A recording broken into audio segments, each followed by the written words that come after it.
नातेचे हमी आहेत का नाही. आदरातिथ्य आपण केलं पाहिजे. धम्मेच्छ धम्माप्रमाणे वागणूक ठेवली पाहिजे.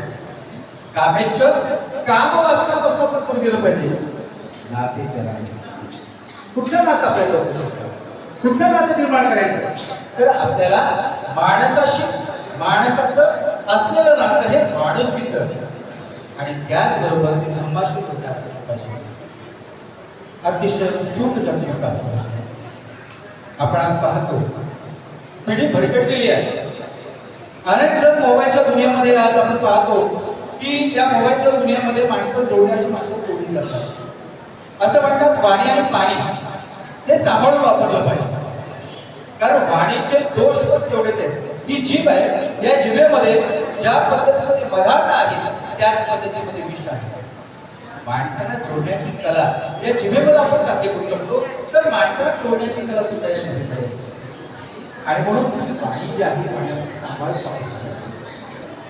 कुणाला आपल्या शब्दाची बाण लागता कामा नये. माणसं जोडण्याची कला ही माणसामध्ये असते. पाणी ज्याच्यावर आपलं जीवन आहे, पाणी आणि पाणी हे जपून वापरा. माणसाने आपल्या जीवनामध्ये सुईसारखं काम केलं पाहिजे. सुई काय करते?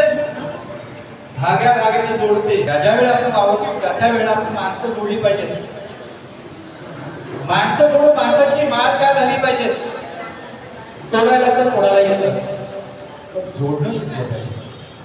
समाजात ज्यावेळी आपल्या अशा व्यक्ती टिकून जातात त्यावेळी त्या घरावर काय अनुभवाची शिकवणी कमी होत असते. माणूस निघून जाणार त्या परिवारावर हा खूप आघात असतो. पण तथागत भगवान गौतम बुद्ध म्हणतात की हे जे सारं आहे हे अनित्य आहे, हे कायमस्वरूपी नाही.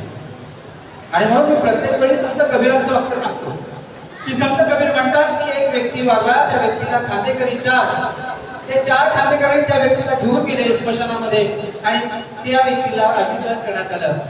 साऱ्या लोकांनी ते पाहिलं. तदनंतर त्याने जे चार लोक घेऊन गेले होते ते चारही लोकांमध्ये एक कोण प्रत्येक व्यक्ती वाया गेला. म्हणजे या जगामध्ये नित्यता असणे काही नाही. मग जगतात ते काय? जगतात ते माणसाचे विचार पद्धतीमध्ये साथ कशी द्यावी हे माता रमाईकडे शिकलं पाहिजे. शिक्षणाची दोरी घेण्यासाठी जिच्या हाती पाण्याची दोरी ती जगाचा उद्धार करेल हे सांगणारे तात्यासाहेब ज्योतिबा फुले म्हणतात की माणसाने समग्र दृष्टिकोनातून विचार करून आपलं जीवन घडवावं. आज या ठिकाणी महिला वर्ग मोठ्या प्रमाणात अतिशय चांगल्या पद्धतीने बसत असतो. त्यांची कृपा आहे. आम्ही त्यांची चरित्र वाचली पाहिजे. होतंय काय? फक्त ऐकलं जातं नळी फुटले सोनारे इकडून तिकडे गेले होते. दोन कान आपल्याला दिलेले आहेत. या दोन कानात आपल्याला फक्त चांगलं ऐकायचंच आहे.